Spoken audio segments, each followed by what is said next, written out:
जनसंवाद न्यूज, सत्य आणि विश्वासाची बातमी। मनसेचे 3 नगरसेवक यांनी मनसेला रामराम करत शिंदेंच्या शिवसेनेत प्रवेश केल्याने अंबरनाथमध्ये मनसेला खिंडार पडलं होतं।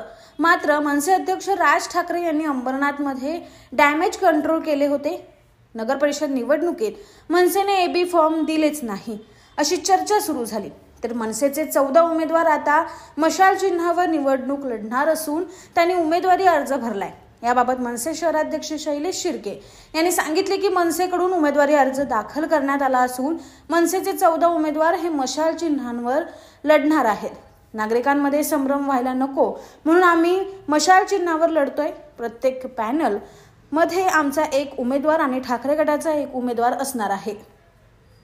आकाश सहाने, जनसंवाद न्यूज। आम्ही विकास आघाडीतर्फे नगराध्यक्षाचा उमेदवार दाखल केलेला आहे आणि महाराष्ट्र नवनिर्माण सेनेचे 14 उमेदवार हे मशाल चिन्हावर पुरस्कृत लढणार आहेत। आणि काही ठिकाणी त्यांचा आमचं पॅनल पूर्ण आहे, पण काही ठिकाणी त्यांचा उमेदवार आणि आमच्या उमेदवारामध्ये मिसअंडरस्टँडिंग करून ते पॅनल आम्ही पूर्ण केलेलं। असं करून पुरस्कृत मशाल या चिन्हावर आम्ही इलेक्शन लढणार आहे। पण चिन्हाचा वापर न करता मशालचं चिन्ह असणार आहे।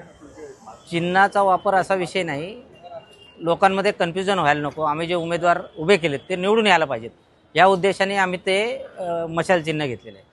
नगराध्यक्षाचा फॉर्म अंजली राऊत मॅडम आहे, जे उपनगराध्यक्ष, त्यांनी भरलेला आहे आणि यांचा जो फॉर्म भरलेला आहे यांच्याशी आम्हाला घेणं देणं नाही। आम्ही वैयक्तिक विकास आघाडीने जो उमेदवार दिलेला आहे त्याच्यातर्फेच प्रचार करणार आहे। काय वाटतं नगराध्यक्ष कोण होईल आता अंबरनाथची पब्लिक सुज्ञ आहे, ते ठरवतील।